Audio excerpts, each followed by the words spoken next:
In North Kordofan, the city of Bara, just 40 kilometers from the state capital of El Obeid, and a strategic location for both sides, was captured by the Rapid Support Forces last week. This marked another escalation on the ground.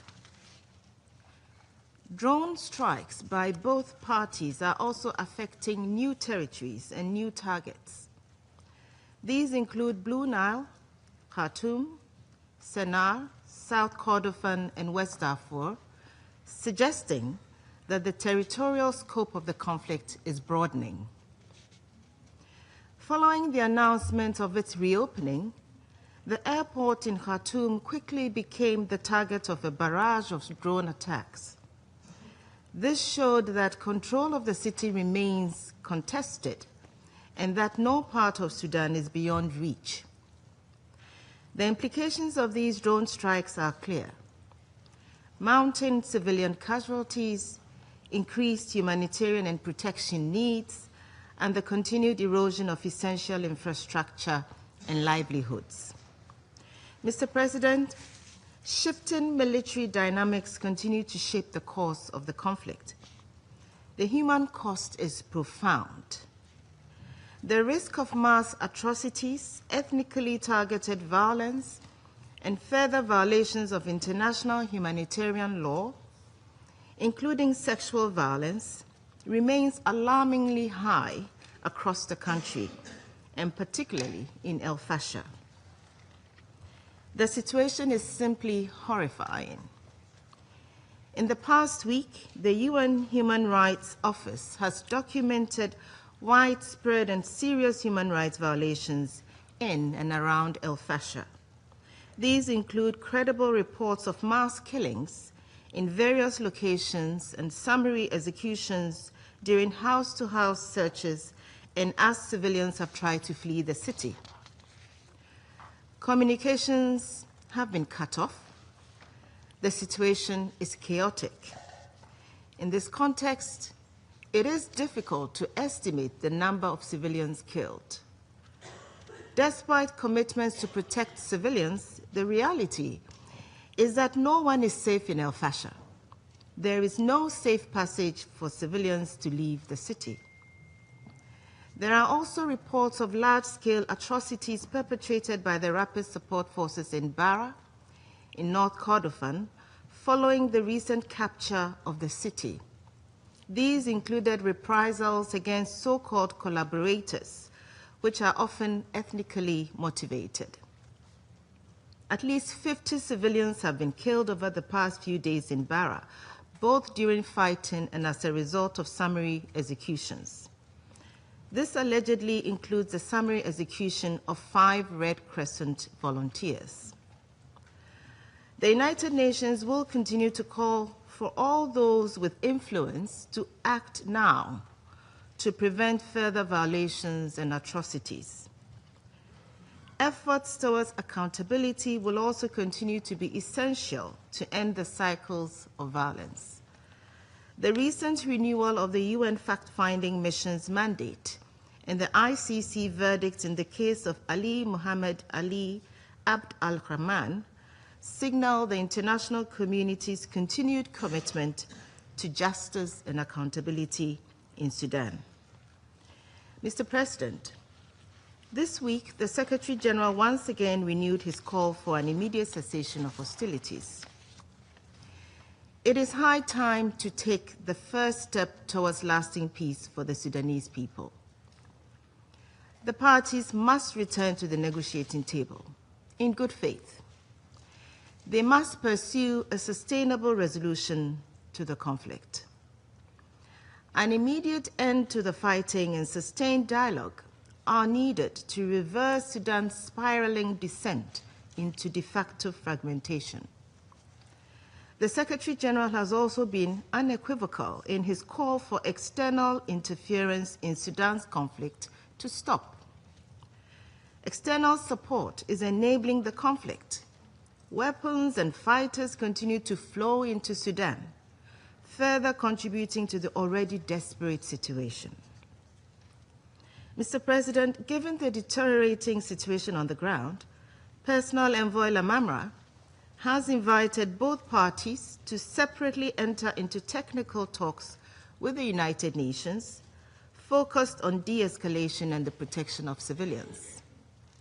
He has received encouraging indications from both parties of their willingness to commit to this process. We urge member states with leverage over the parties to encourage them to take this critical step, which could lead to an improvement in the protection of civilians throughout Sudan.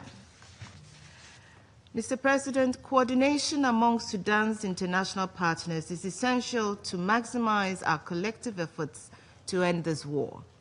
In this regard, Personal Envoy Lamamra has intensified his engagements with regional and international actors. The Quartet mechanism, comprising the African Union, the Intergovernmental Authority on Development, the League of Arab States, and the United Nations, is preparing an inter-Sudanese dialogue under the auspices of the African Union, which could pave the way for a Sudanese-owned and led political process. Consultations are ongoing with key Sudanese stakeholders to refine the design, timeline, and criteria for participation and map out the role of the sponsoring organizations. Personal Envoy Lamamra is also coordinating his efforts with members of the Quad Initiative, comprising Egypt, the Kingdom of Saudi Arabia, the United Arab Emirates, and the United States. Mediation efforts by regional and international actors are welcome and essential. To be effective and deliver solid outcomes, they must be underpinned by strong coordination, ensuring complementarity and coherence with other efforts. In that regard, Personal Envoy Lamamra is currently finalizing consultations with the African Union on the next consultative group meeting, to be jointly convened at ministerial level by the African Union and the United Nations in Addis Ababa. This meeting will provide an opportunity for all mediation actors to exchange information, take stock of efforts, and map out areas of complementarity and comparative advantage as they consider next steps. Mr. President, as the conflict reaches yet another critical point, we must intensify our call for an urgent and lasting solution. Reports and warnings about the unfolding catastrophe in Al-Fasher have been issued for months. Thus far, the United Nations Security Council has not taken decisive action to prevent the situation from deteriorating. We must all play our part in helping to bring this devastating war to an end. We must stand with the people of Sudan who have suffered far too much and far too long. I call on the Council to use all the tools at its disposal to demand peace in the Sudan. We count on the Council to lead the way. Thank you, Mr. President. Я благодарю госпожу Поппи за ее брифинг. Сейчас предоставляю слово координатору гуманитарной помощи Тому Флетчеру.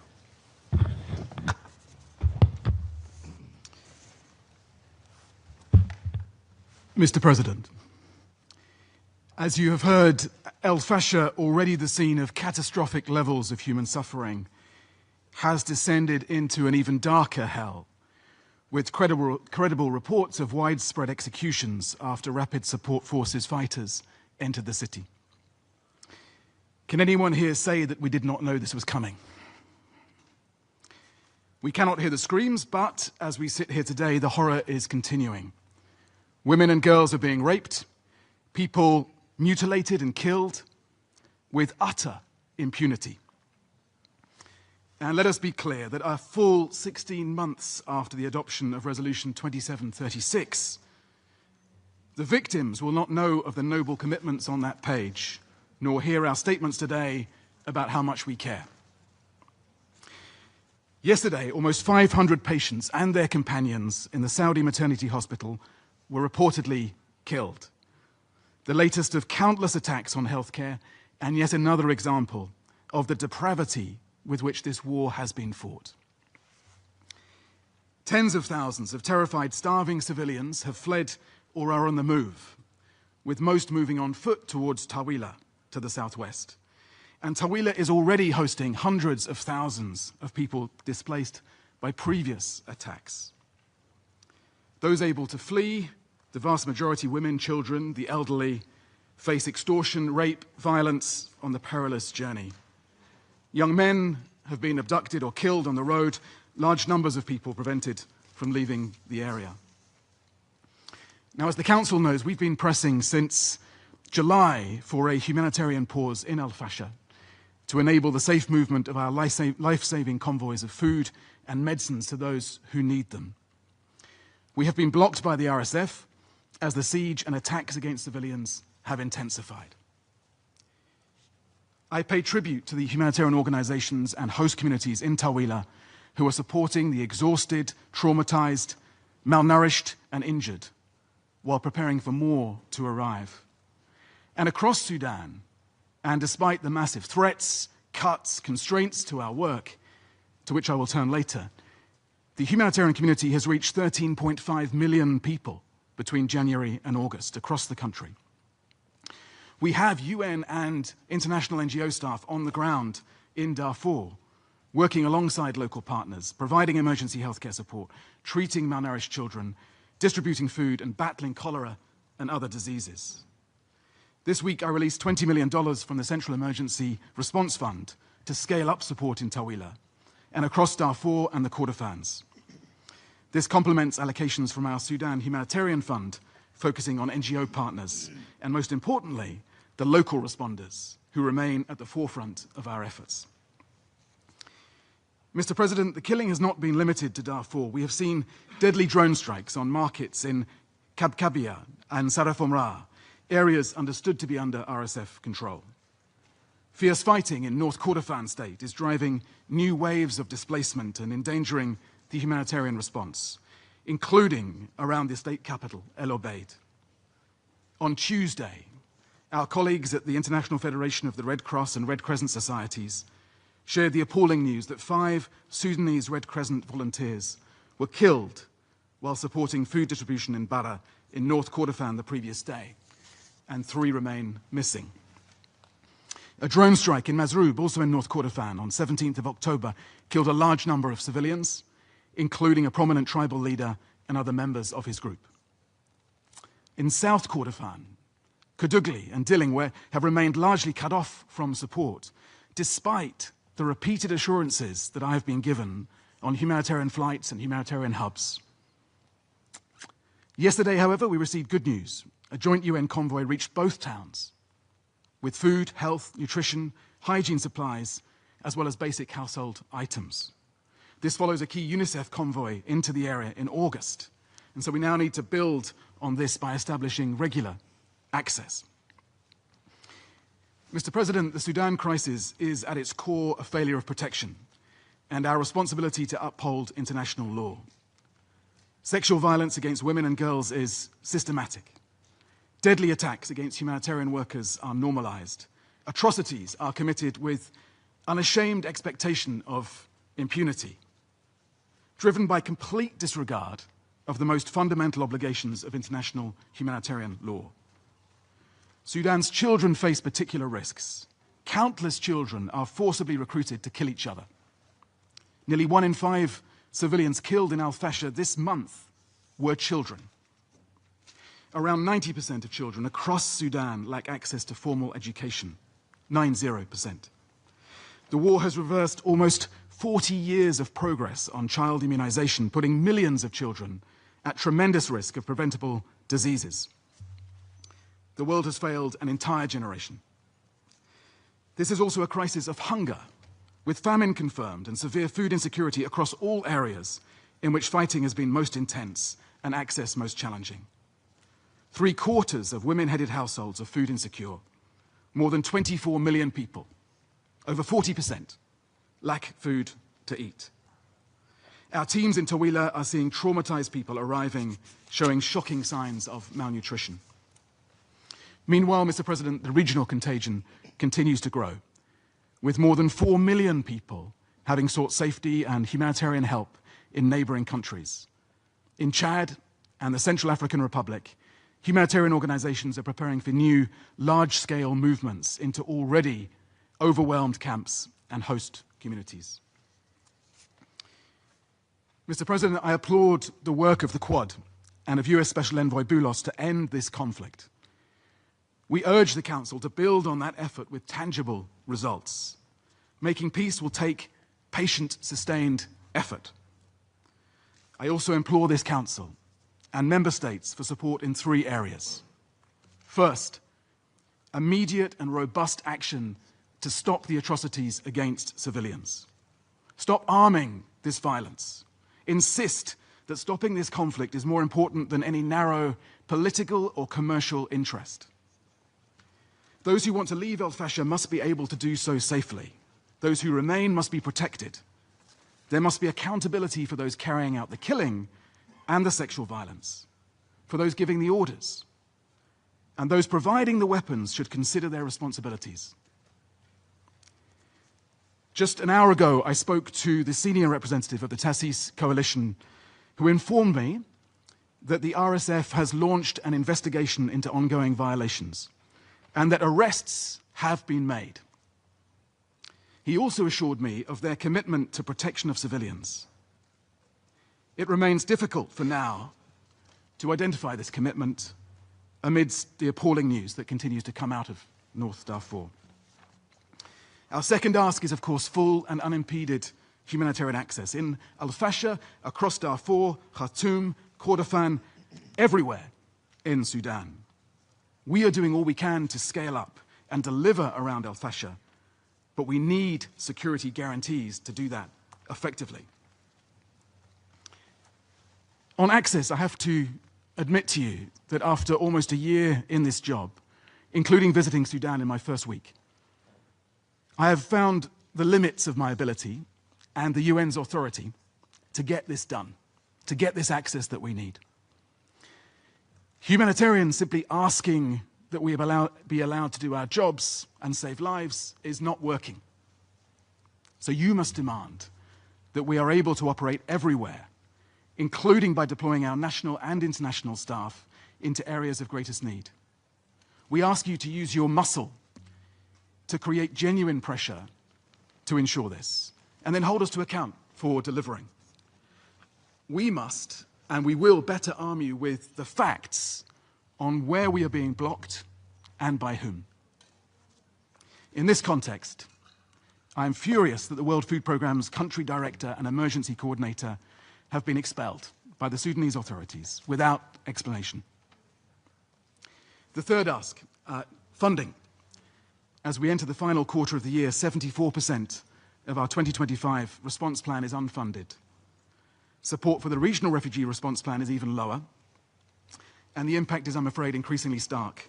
Food rations being reduced by half, community kitchens closing without warning, pregnant women delivering babies without medical help, survivors of sexual violence left without dignity. Mr. President, I urge colleagues, if you haven't already, to study the latest satellite imagery of Al-Fasher, blood on the sand. Mr. President, I urge colleagues to study the world's continued failure to stop this. Blood on the hands. What is unfolding in Al-Fasher recalls the horrors that Darfur was subjected to 20 years ago. But what is different today is that we're seeing a different global reaction, one of resignation. So this is also a crisis of apathy. And so my simple question to the Council and to all of us working on this broken effort is this: what is it about this crisis that makes it so hard? Would previous generations of leaders and diplomats have been so impotent? If not, what are we not doing that we could be doing? Our successors will talk of our failure and the actions that we should have taken. Can we not take those actions now?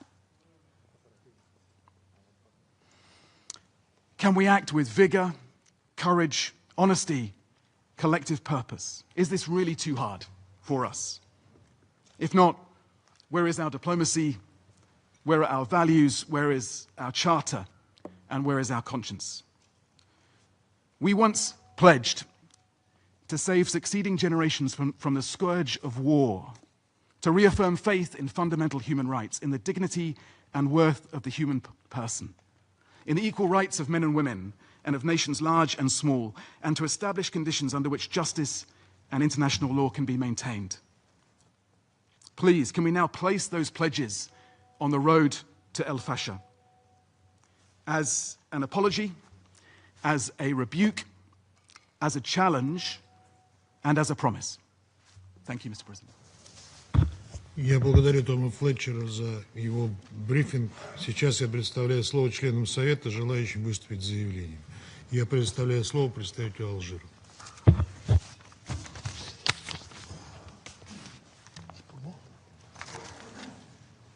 Thank you, President.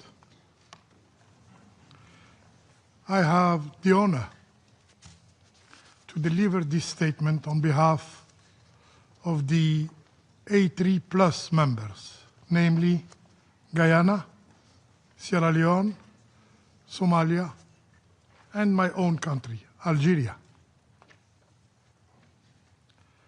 We wish at the outset to thank the Presidency for scheduling this meeting, urgent meeting, to discuss the tragic situation in Al-Fasher. Let me also thank ASG Marta Pobi and especially USG Tom Fletcher for their briefings. We welcome the participation of the representatives of Sudan and the United Arab Emirates in this meeting. President, the scenario we all feared and advocated to avoid has now become a horrifying reality. The rapid support forces have seized control of Al-Fasher after more than 18 months of an inhumane siege marked by starvation, suffering, and despair.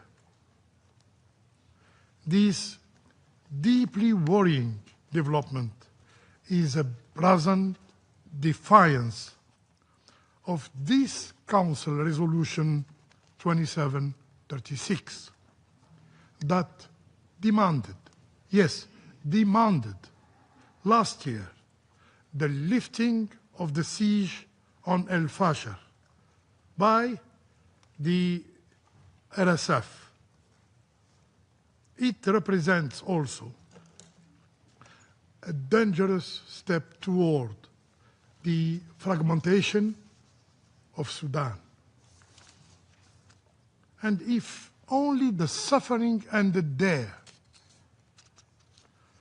the RSF advances in Sudan, particularly in northern Darfur and Kordofan state, have unleashed an avalanche of brutality against innocent civilians. Worse than we could have ever imagined. The images we have seen and the report we received during the last 72 hours are simply appalling.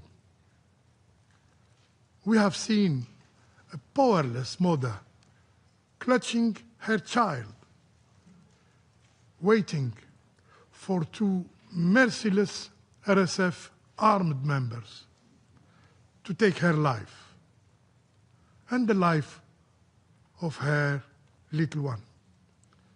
Let's just imagine for a second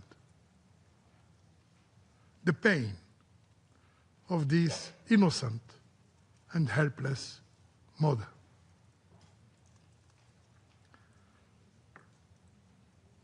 We received reports about the killing of more than 460 patients. Where? 460 patients and their companion by the RSF in a maternity hospital offered by Saudi Arabia. A place meant to heal, not to kill. A place meant to give life, turned into a massacre site. Colleagues, Al-Fasher is bleeding. Al-Fasher is calling for justice. Al-Fasher is calling for a strong reaction from the international community. Can the deliberate slaughter of innocent ever be a path to legitimacy? Is it how authority is gained through terror and annihilation? This Council cannot and must not remain silent. These atrocities cannot be met with indifference and procedural caution. The RSF have to be held accountable for their violations and atrocities.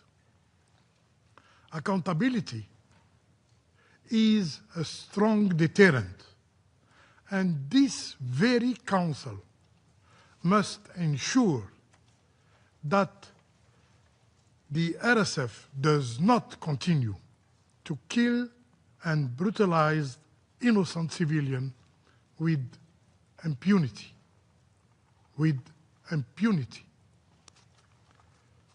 Mr. President, allow us to underscore 4 points. First, we condemn in the strongest possible terms the violation and atrocities committed by the RSF, including its ethnically motivated attacks. The violations committed in Al-Fasher are not sudden. They are the result of months and months of a passive approach from the international community, watching the tragedy unfold in slow motion. The Security Council, our Security Council, has a responsibility to protect civilians in Sudan, and we must deepen our efforts to this end. We therefore call for full accountability and the use of all existing mechanisms to bring those committing this crime to justice. Second, could any of this have happened if there were no foreign interference in Sudan? Could any of this have happened if there were no foreign interference in Sudan? Those providing external support to the perpetrators of these atrocities, namely the RSF, including through the supply of arms and mercenaries, are unfortunately enabling the slaughter of the Sudanese people. We reiterate our call for the firm and public condemnation of foreign interference in Sudan. In this regard, we welcome the communiqué adopted yesterday by the African Union Peace and Security Council, calling on various African Union organs to identify external actors supporting the parties to the conflict in Sudan. Attribution is a critical step toward accountability. Third, President, there is no military solution to the conflict in Sudan. Only dialogue, only negotiation can bring peace with the support of the African Union and the United Nations through the personal envoy of the United Nations Secretary General, Mr. Ramtan Lamamra. We call for the immediate cessation of hostilities in and around al-Fasher to pave the way for a negotiated settlement of the conflict. In this connection, we firmly condemn the establishment of a parallel governing authority in areas under RSF control, which risks further fragmenting the country. The Jeddah process and other regional mechanisms, particularly the AU frameworks, must be urgently revitalized. Fourth, priority now must be given to protection measures for civilians and humanitarian workers. We call for the safe and unimpeded passage of those fleeing the city of Al-Fasher. Humanitarian aid and unhindered humanitarian access to reach those in desperate need and avoid any further loss of life. To meet the urgent humanitarian needs, it is crucial to rapidly scale up funding for life-saving assistance and humanitarian response plan. In conclusion, President, we reaffirm our commitment to the sovereignty, unity, and the territorial integrity of Sudan. We also reaffirm our commitment to sustainable peace in Sudan that is Sudanese-owned and the Sudanese-led. Enough suffering in Sudan, enough bloodshed. It's time for restraint. It's time for reason. It's time for peace. I thank you. Я благодарю представителя Алжира за его выступление. Сейчас я предоставляю слово представителю Дании. Thank you, Mr. President. And let me also start by thanking Emergency Relief Chief Fletcher and Assistant Secretary General Poby for their briefings. And I think I can say that they're very strong and compelling calls for action. Mr. President, our briefers have once again painted an extremely stark picture. One of a country reeling from years of devastating conflict, of a city under siege and constant attack, of a people trapped, grappling daily with malnutrition, disease, and unrestrained violence. People in desperate need of support. One would assume, or at least hope, that such suffering would spur a flurry of collective action. Yet, the cries of the Sudanese people have been met with silence. Silence from the international community and silence from this Council. This simply cannot continue. Mr. President, I have 3 urgent messages. First, the appalling level of violence committed by the RSF in al-Fasher is simply staggering. As we've heard, reports of summary executions and other grave violations of international law expose a grim truth. The RSF continues to operate with total impunity, committing large-scale ethnically motivated atrocities with little to no repercussions. Yesterday's massacre in a hospital in which almost 500 patients and companions were killed is a further shocking and damning example of this violence. Denmark strongly condemns these heinous acts, and we should collectively demand justice and accountability without delay. No one is safe in al-Fasher, as Assistant Secretary Poby said, but in this conflict, as in so many others, it is the most vulnerable, especially women and children, that suffer first and most. Al-Fasher's 130,000 children are trapped. For some, siege is all they have known. In October, as we heard, nearly 1 in 5 civilians killed in the city were children. Further, we see women and girls subjected to systematic gender and sexual-based violence, acts which are beyond comprehension. Just last night, at an event hosted by the Mission of Denmark to mark the 25th anniversary of Resolution 1325 on Women, Peace and Security, a woman, civil society leader recounted how she was forced to flee Darfur 20 years ago during the genocide.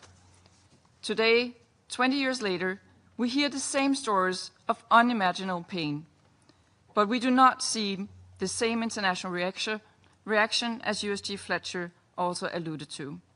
We demand that the RSF and their allies guarantee safe passage for those seeking safety.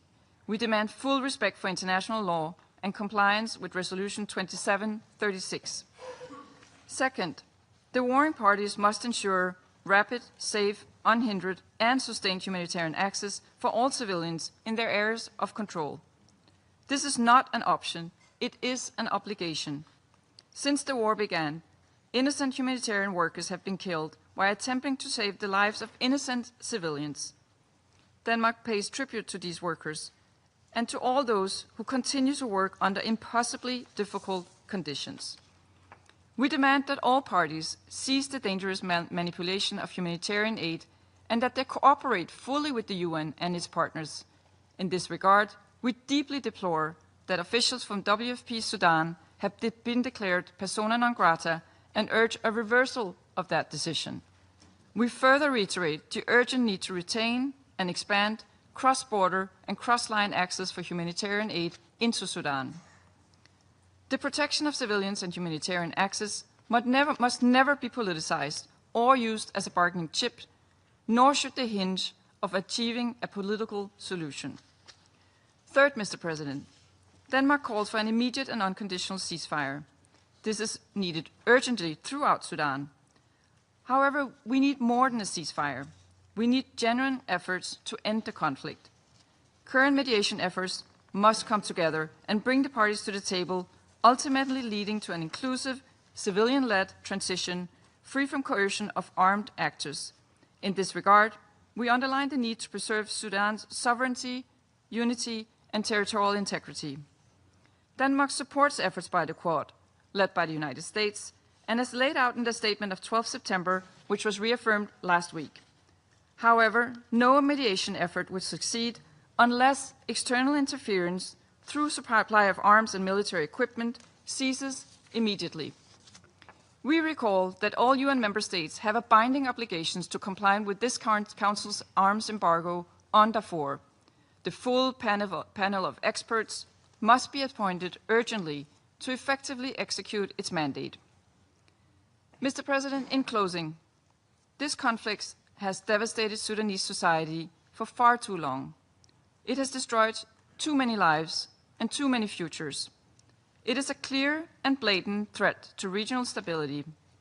Around this table, it is our responsibility to address it.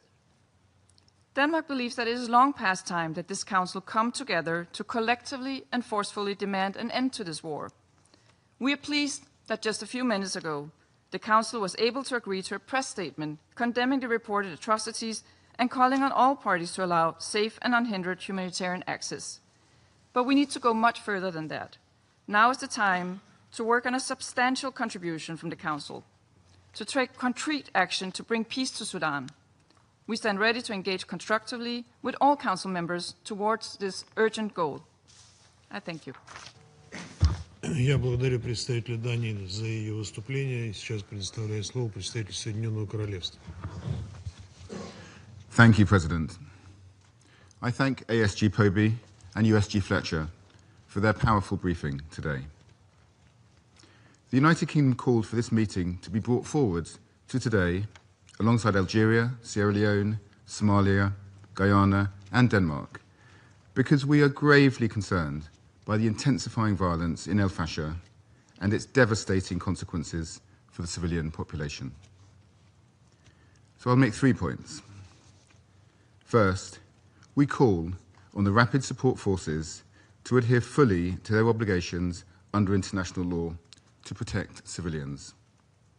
Reports of atrocities, including targeted killings, often on the basis of ethnicity, torture, and sexual and gender-based violence, are horrifying. As my Foreign Minister said yesterday, the world will hold the RSF leadership accountable for the crimes committed by their forces. They must act now to stop this violence against innocent people. Second, the RSF must cease all attacks on aid workers and civilian infrastructure. As we've heard, aid workers continue to face attacks, with harrowing reports of executions at Al-Fashir's Saudi maternity hospital and the killing of clearly identified Sudanese Red Crescent volunteers in North Kordofan.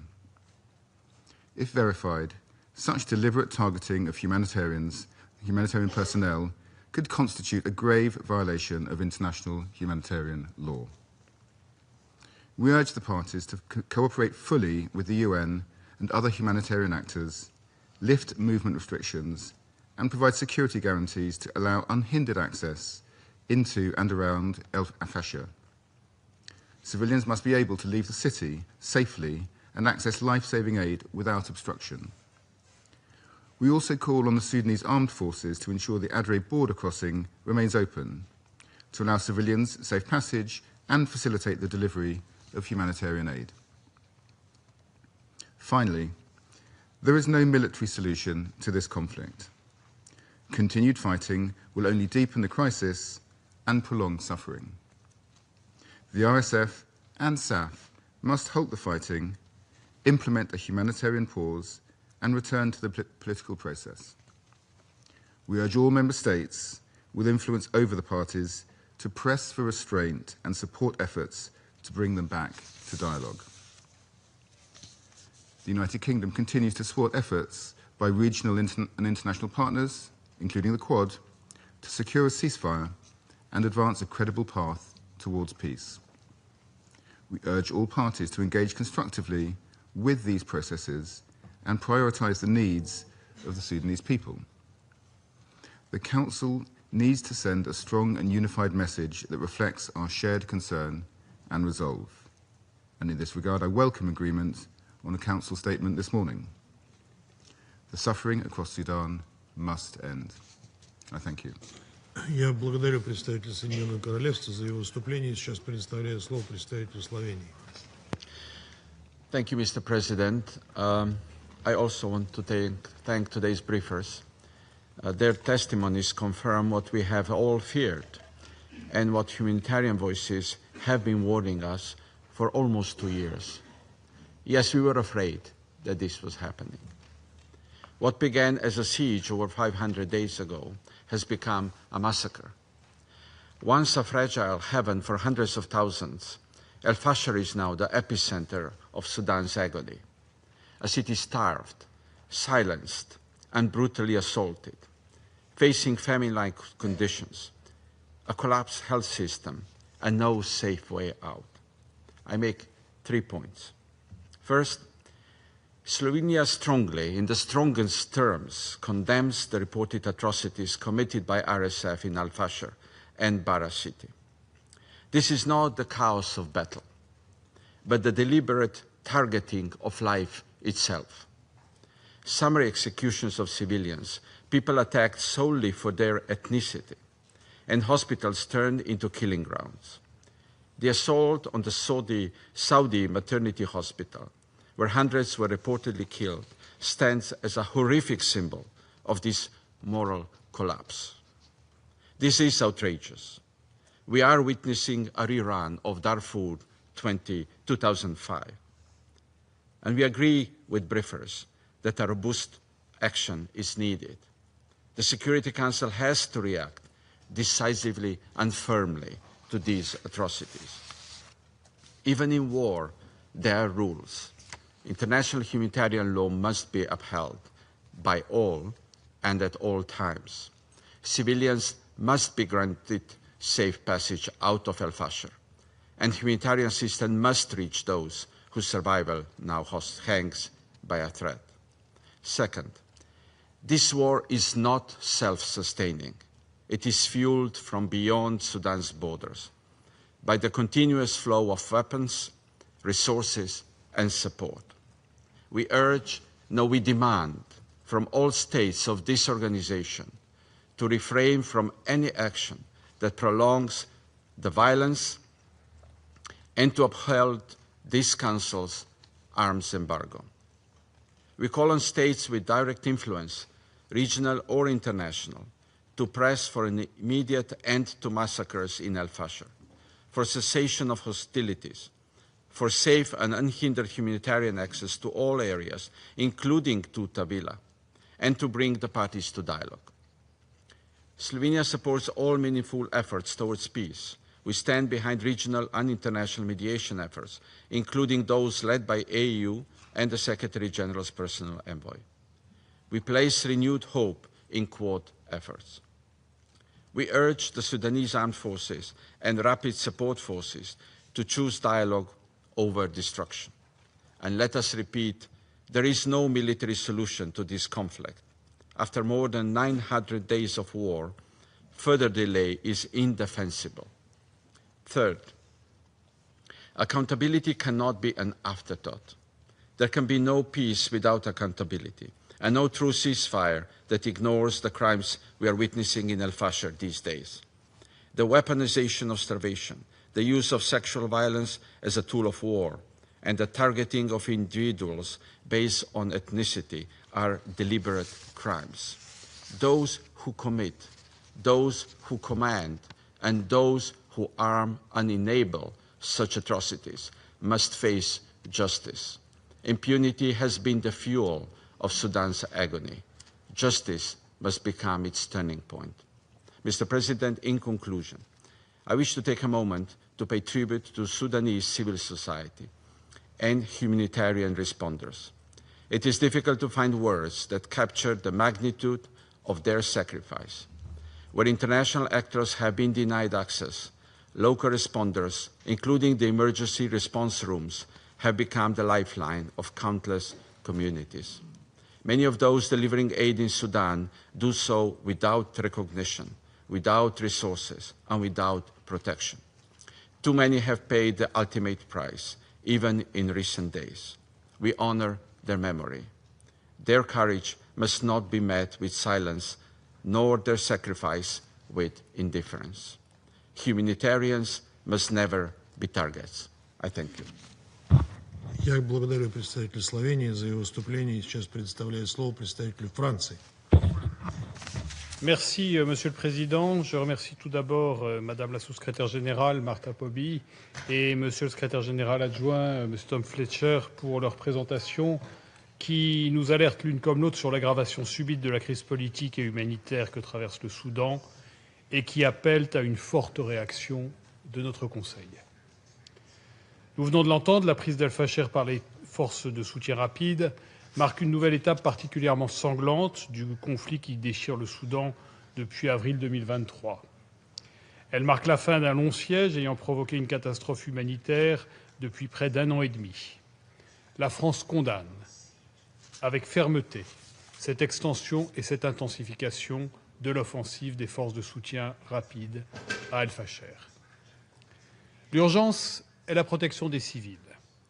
Les informations qui nous parviennent des exactions à Al-Fasher font renaître le spectre des atrocités de masse commises il y a plus de 20 ans au Darfour. Les rapports font état d'atrocités, notamment d'exactions sommaires, perpétrées par les FSR à Al-Fasher ainsi qu'à Bara. Nous exhortons les forces de soutien rapide à garantir la protection des populations civiles sans discrimination et à respecter leurs obligations en vertu du droit international, y compris du droit international humanitaire et du droit international des droits de l'homme, respecter leurs obligations au titre de la résolution 2736 et de la déclaration de Djeddah. La France appelle aussi les forces armées soudanaises et leurs alliés à faire preuve de discernement et de retenue dans leur riposte pour épargner les populations civiles encore piégées à Al-Fasher. La catastrophe humanitaire atteint un paroxysme. La France condamne, avec la plus grande fermeté, la frappe sur l'hôpital saoudien Al-Fasher qui a fait plus de 460 morts d'après un bilan provisoire de l'Organisation mondiale de la santé. Les auteurs de ces crimes devront rendre des comptes et le Conseil de sécurité doit envisager de nouvelles sanctions. Il appartient aux parties au conflit d'assurer un accès humanitaire sûr, rapide, sans entrave, à toutes les populations dans le besoin, où qu'elles se trouvent, à travers les frontières et les lignes de front. La France regrette la décision prise par les autorités soudanaises appelant au départ du directeur du bureau pays et de la chef des opérations du Programme alimentaire mondial. Nous saluons l'action du PAM pour apporter une aide alimentaire aux populations civiles au Soudan, où la famine continue de se propager, où 25 millions de personnes sont en situation d'insécurité alimentaire aiguë. Notre hommage va à l'ensemble des personnels humanitaires déployés au Soudan. La France appelle au respect et à la protection de ce personnel humanitaire ainsi que des journalistes au Soudan, conformément au droit international humanitaire et aux résolutions 2222 et 2730 du Conseil. La France soutient les efforts déployés pour parvenir à des trêves humanitaires, notamment à travers l'action du Quad pour le Soudan. Troisième point, la guerre au Soudan a un impact régional massif. Des centaines de milliers de réfugiés ont fui vers l'Égypte, le Tchad ou le Soudan du Sud, tandis que les flux d'armes s'accroissent à travers les frontières. Cette crise est aussi une grave crise régionale qui menace l'ensemble de cette région. Monsieur le Président, la seule façon de mettre un terme durable aux souffrances du peuple soudanais et de rétablir la paix dans la région, c'est la conclusion d'un cessez-le-feu assorti d'un processus de paix respecté par les parties. La France appelle donc les parties au conflit à s'engager dès à présent et de bonne foi dans des négociations directes en ce sens. Il n'y aura pas de solution militaire à ce conflit. Afin de permettre ce cessez-le-feu, tous les acteurs étrangers doivent cesser d'alimenter les parties, aussi bien sur le plan financier que logistique ou militaire. L'embargo sur les armes au Darfour, renouvelé à l'unanimité en septembre dernier, doit être respecté. La France soutient toutes les initiatives en faveur de la paix au Soudan, en particulier le travail de l'envoyé personnel du secrétaire général, M. Ramtan Lamamra, ainsi que celles déployées par le Quad, l'Union africaine et l'Union européenne. Nous rappelons aussi notre attachement à la préservation de la souveraineté et de l'intégrité territoriale du Soudan. Depuis des mois, la France plaide pour une action plus décisive du Conseil. Il est urgent de surmonter les blocages et de prendre des mesures concrètes. Les propositions du secrétaire général en matière de protection des civils doivent être mises en œuvre, des trêves humanitaires doivent être conclues, des mesures doivent être prises pour faire respecter l'embargo sur les armes et faire cesser les interférences étrangères. Il appartient au Conseil de soutenir les efforts internationaux pour que les auteurs des crimes rendent des comptes, car l'impunité ne saurait être tolérée. Enfin, ce Conseil doit s'engager plus pour permettre un cessez-le-feu immédiat dans tout le Soudan. Je vous remercie. Я благодарю представителя Франции за его выступление. Сейчас предоставляю слово представителю Республики Корея. Thank you, Mr. President. I thank USG Fletcher and ASG Poby for their sobering briefings. Our worst fears have materialized. The RSF has captured Al-Fasher, and the heightened risk of a civilian massacre is now unfolding. The Security Council swiftly delivered a clear and unified message focusing on the situation in al-Fasher. But words alone are not enough. We must work together a stronger Security Council resolution containing concrete measures that reinforce the protection of civilians, facilitate humanitarian access, and bring real change on the ground. I will make 3 points today. First, we condemn in the strongest possible terms the RSF's continued assault on al-Fasher, despite this Council's demand in Resolution 2736 that the RSF halt the siege of al-Fasher and cease the fighting immediately. Throughout the siege from early last year, the RSF has targeted hospitals, IDP camps, and religious facilities with artillery and drone strikes. We condemn not only these assaults, but also the reported atrocities perpetrated by the RSF against civilians, including summary executions and arbitrary detention. Civilians, particularly women and children, are suffering not only from these attacks and atrocities, but also from severe deprivation caused by the siege and blockade humanitarian aid. We urge RSF to immediately cease its assault on al-Fasher, withdraw from the city, and engage without delay in negotiation toward a humanitarian ceasefire. We also call on all external actors to cease any support that enables the RSF to continue attacks in and around al-Fasher. We also call upon all parties to the conflict, particularly RSF, to facilitate immediate and unfettered humanitarian access and ensure the protection of civilians, including providing safe passage in accordance with international law. Second, all violations of international humanitarian law and international human rights law must be addressed through robust accountability measures. Given the gravity of these violations and the ICC's jurisdiction, we emphasize the imperative need for accountability, including through international mechanisms. We see value in the recommendation of the independent international fact-finding mission to expand ICC jurisdiction and establish an independent, impartial judicial mechanism for Sudan. We welcome ICC's first conviction on October for crimes against humanity and war crimes committed in Darfur. It sends a clear message. There will be no impunity for perpetrators.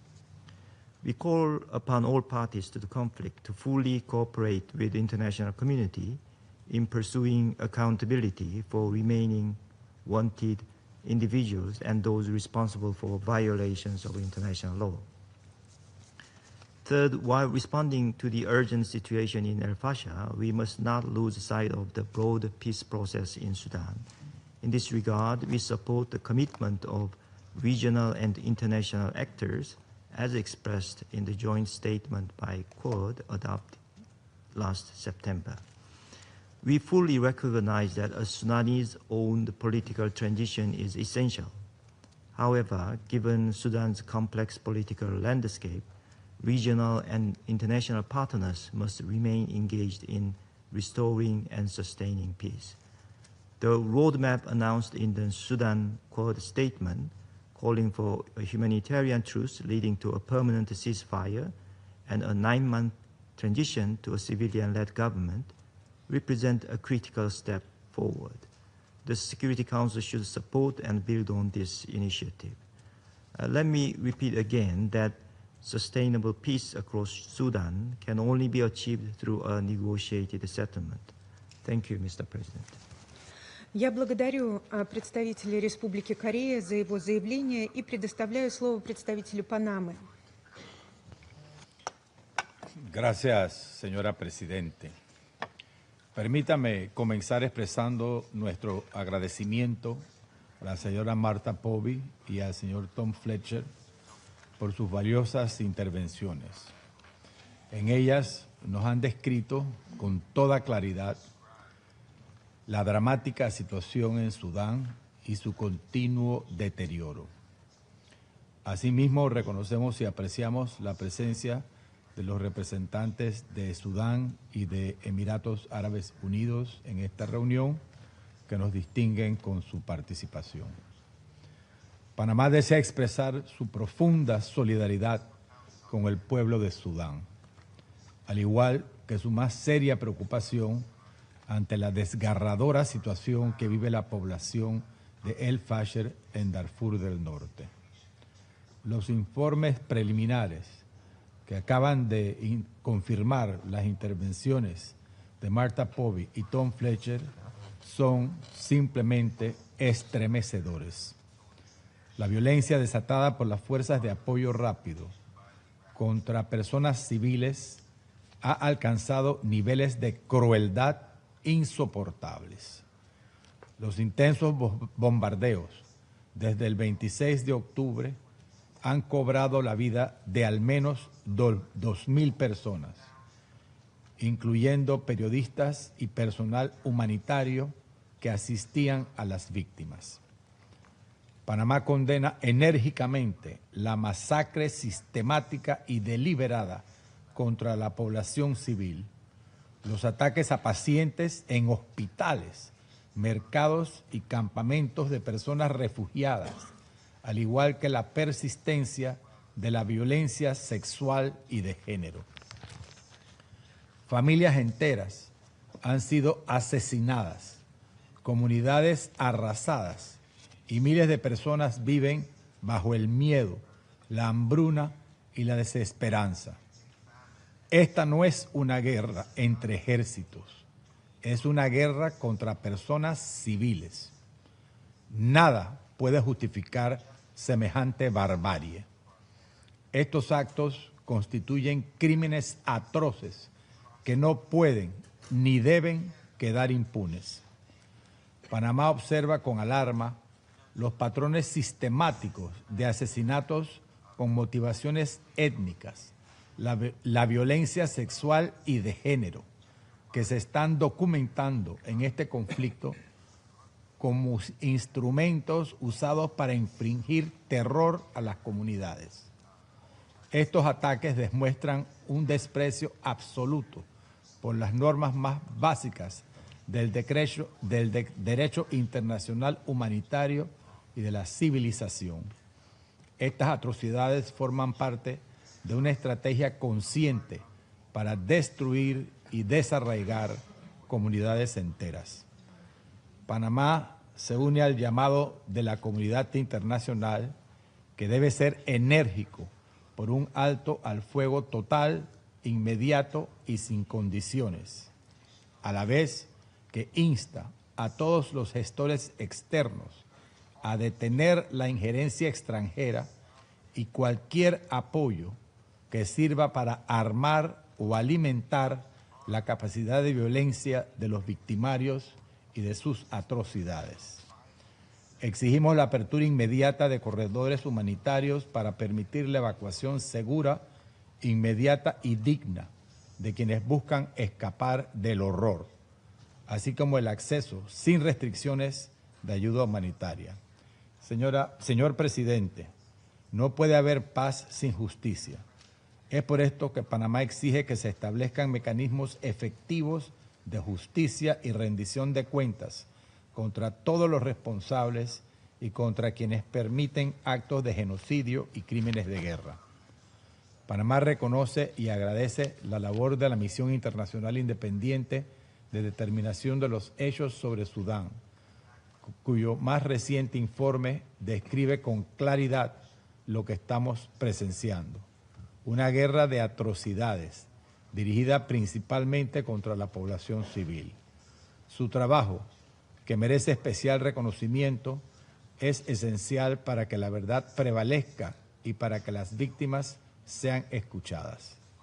Asimismo, Panamá resalta la reciente visita del Consejo de Seguridad de las Naciones Unidas a Addis Abeba, donde se sostuvo un diálogo constructivo con el Consejo de Paz y Seguridad de la Unión Africana sobre la situación en Sudán. Ese espíritu de cooperación regional e internacional es indispensable para responder con coherencia y con urgencia a la magnitud de esta crisis. Hacemos un llamado a los protagonistas de este conflicto a detener de inmediato esta masacre y a cumplir con su responsabilidad de proteger a la población civil y a establecer condiciones seguras en Sudán. Panamá se solidariza con el pueblo sudanés y alza su voz en defensa de la vida, de la dignidad humana y de los principios del derecho internacional humanitario. Muchas gracias. Я благодарю представителя Панамы за его выступление. Сейчас предоставляю слово представителю Пакистана. President, thank you for convening this urgent meeting. We are thankful also to Assistant Secretary General Pobi and Under Secretary General Fletcher for their sobering and deeply distressing briefings. The situation in Darfur has continued to deteriorate sharply, and this despite Security Council Resolution 2736, which demanded that the rapid support forces lift the siege of Al-Fasher, and despite repeated Council press statements calling for an end to the atrocities. The RSF has taken over Al-Fasher and continues to commit one war crime after another. So when ASG Pobi underlines that decisive action was not taken, and when USG Fletcher keeps telling us that we always saw it coming, there is little to justify why we could not do enough to prevent this. It is time for this Council to send an unambiguous message that it will not remain a passive spectator while innocent civilians are massacred, hospitals are bombed, and aid workers are targeted with impunity. Pakistan condemns in the strongest possible terms the atrocities perpetrated by the RSF and its violent takeover of Al-Fasher. The deliberate targeting of civilians, medical facilities, and humanitarian personnel constitutes flagrant violation of international humanitarian and human rights law. We are appalled by the killing of hundreds of patients and health workers at the Saudi maternity hospital and by the continuing siege that has trapped thousands of civilians in inhumane conditions. These heinous acts must stop immediately, and the perpetrators and their sponsors must be held accountable. President, for over 2 decades, we have witnessed a tragedy unfolding in Sudan, and that has been complicated by external interference and geopolitics. And unfortunately, we have not learned from history and past mistakes. And those who reject parallel governance by the RSF, but at the same time try to equate the militia with the Sudanese authorities, must review their positions. The perceived lack of full support for the Sudanese government by this Council only emboldens the RSF and prolongs the conflict. Undermining Sudan's legitimate state institutions risks creating a vacuum that armed groups like RSF exploit to commit further atrocities and destabilize the entire region. It is therefore imperative that the international community engage constructively with the Sudanese authorities to sustain governance, facilitate humanitarian access, advance the political process, and preserve national unity. We recognize the steps taken by the Sudanese government in pursuance of its transitional roadmap, including the appointment of a new prime minister and a technocratic cabinet tasked with alleviating humanitarian suffering and advancing an inclusive political transition. These are positive developments that deserve the Council's acknowledgement and support.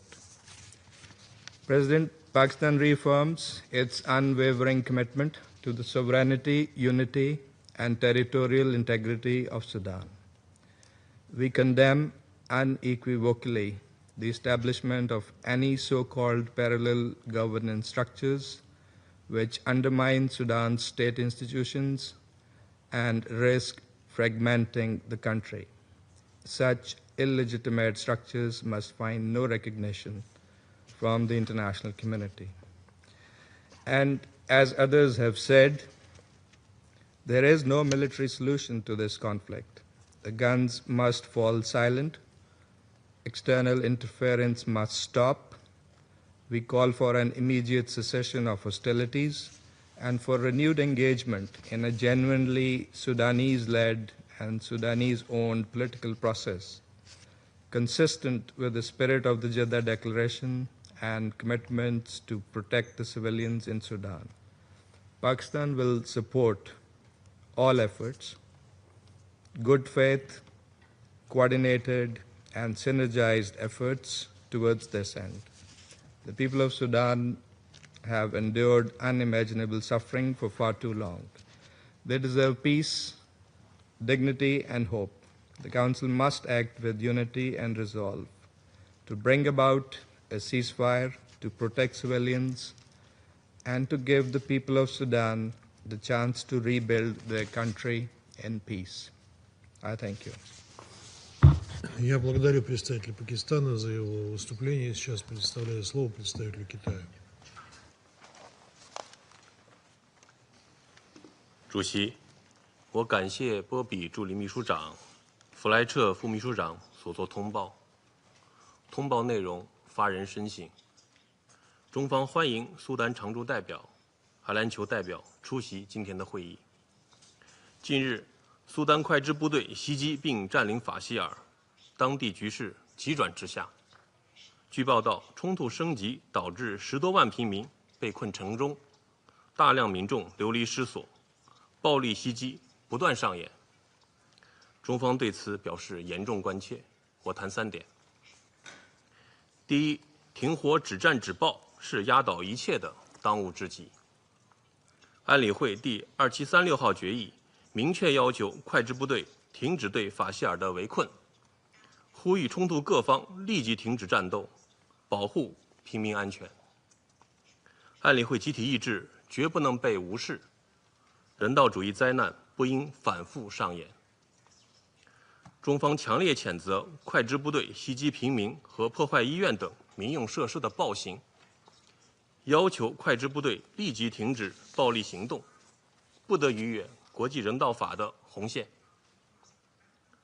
我们呼吁冲突各方以国家和人民利益为重，倾听国际社会广泛呼声，切实遵守安理会有关决议，立即无条件停止敌对行动，停止外部干涉，采取一切措施保护平民安全。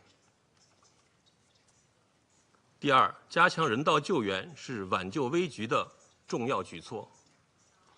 中方敦促快支部队立即取消法希尔人道准入限制，确保援助物资安全运入并及时有序分发，保障平民自愿撤离通道，保护人道工作者安全。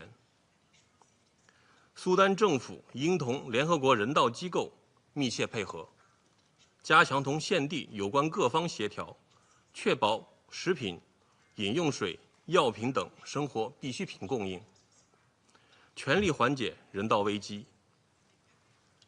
目前，苏丹人道响应计划和地区难民响应计划均面临供资不足问题。国际社会，特别是传统捐助方和新伙伴，均应当增加而非减少投入，已宣布的援助承诺应尽快落实到位。第三，推动对话谈判是解决冲突的唯一出路。中方欢迎非盟核安会召开紧急会议并发表公报，支持拉马拉特使同非盟等地区组织加强协调，合力开展斡旋调解，以非洲方式解决非洲问题。中方敦促各方早日回到政治对话的正确轨道上来。中方坚定支持苏丹主权、统一和领土完整，支持苏丹政府维护国家安全、推进政治进程的努力，支持苏丹找到一条符合自身国情和人民需求的解决途径。我们反对任何建立平行治理机构等任何可能导致分裂的行为，反对任何可能加剧矛盾的施压干涉，反对任何强加的外部解决方案。主席，当前苏丹局势到了关键节点，中方欢迎安理会就法希尔局势发表主席新闻谈话，及时发出明确信号。事实已经证明，停火不会自动实现，和平不会主动降临。国际社会必须加快凝聚和平共识，加紧形成斡旋合力，加大提供人道支持，让苏丹人民早一天免受战火的煎熬，早一天迎接和平的曙光，早一天重回安宁的生活。谢谢主席。Я благодарю представителя Китая за его выступление. Сейчас предоставляю слово представителю Греции. Thank you, Mr. President. I would like to thank Assistant Secretary General Martha Pobby and Under Secretary General Tom Fletcher for their briefings today. The situation they have painted cannot let us and should not let us indifferent. Mr. President, Greece expresses its grave concern over the persistent military escalation in Al-Fasher, which for more than 18 months has been the epicenter of fighting and unimaginable human suffering. The Rapid Support Forces siege has trapped hundreds of thousands of civilians to the mercy of their attackers without any possibility of protection, let alone humanitarian aid. We strongly condemn the attack of RSF on Al-Fasher and call for the immediate halt to all hostilities and for the de-escalation in and around Al-Fasher. Reports of indiscriminate shelling, ethnically motivated executions, the massacre of the Saudi maternity hospital, and gender-based violence by all sides are to be strongly condemned. These acts, documented by the UN and the African Union, constitute serious violations of international humanitarian and human rights law, some amounting to war crimes. Greece fully aligns itself with the Secretary General's recent statement regarding the situation in Al-Fasher and shares his concern about the appalling humanitarian toll. We echo his call for an immediate end to the siege, cessation of hostilities, and unimpeded humanitarian access to all civilians in need. We call for safe passage for all those trying to leave Al-Fasher, including vulnerable groups like women, children, and the elderly.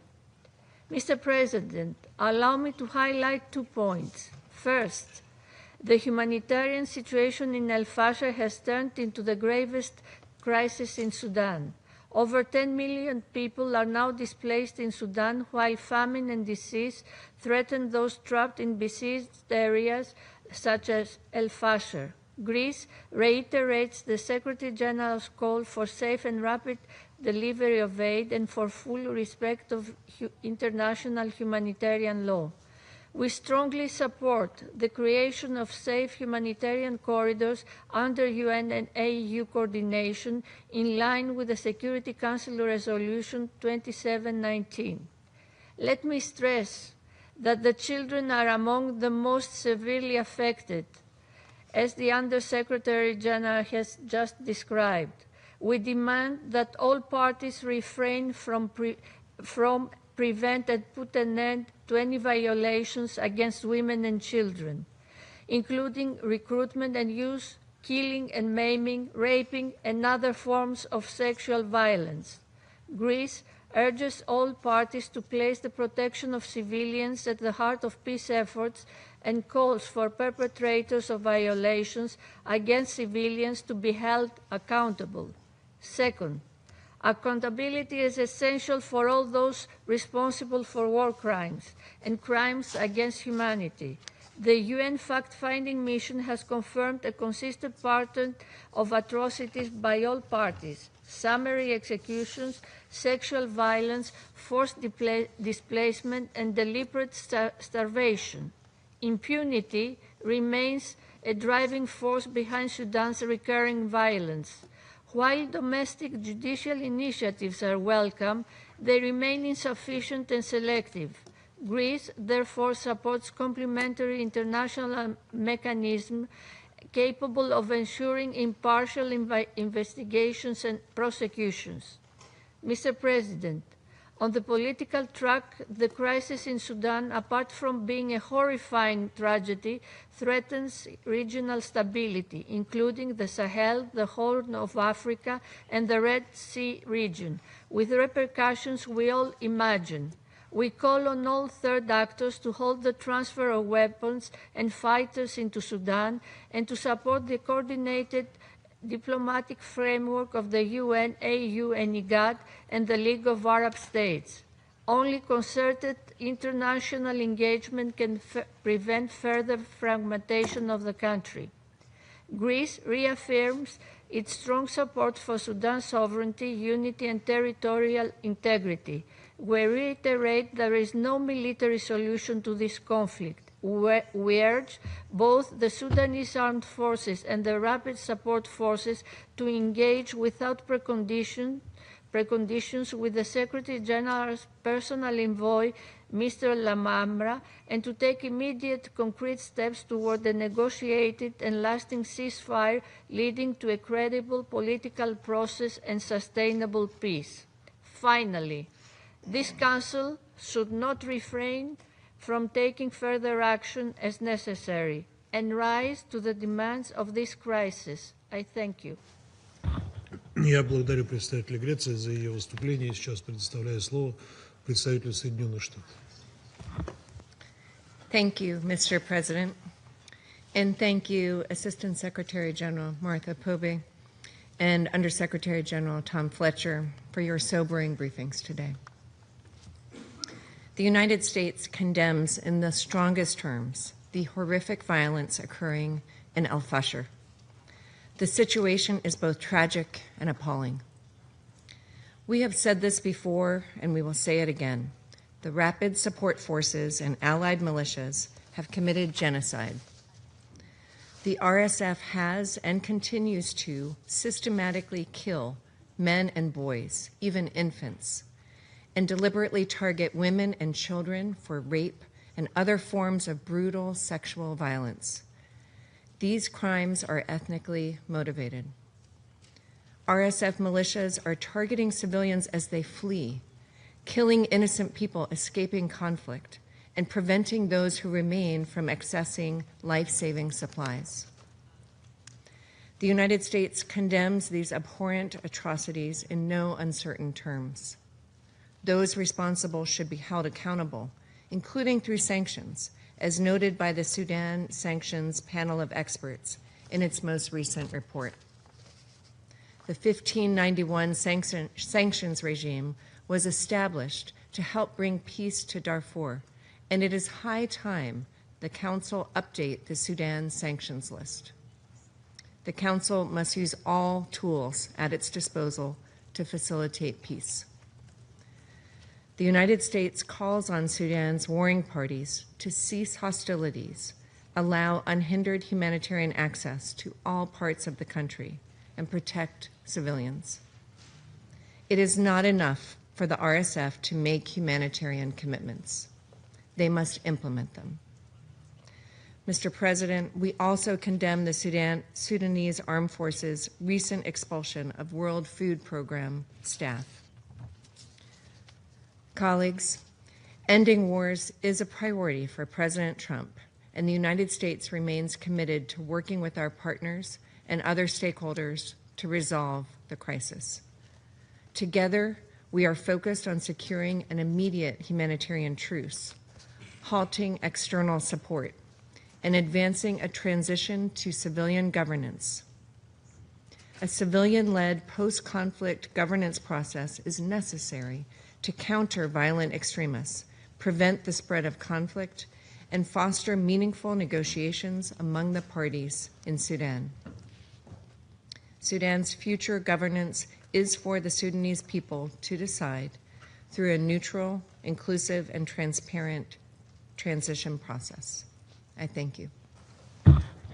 Я благодарю представителя Соединенных Штатов за ее выступление. Сейчас я сделаю заявление в качестве представителя Российской Федерации. Благодарим заместителя генерального секретаря Тома Флетчера и помощника генсекретаря Марту Поби за их брифинги. Приветствуем участие в заседании постоянных представителей Судана и Объединенных Арабских Эмиратов. К сожалению, ситуация в Судане тревожна.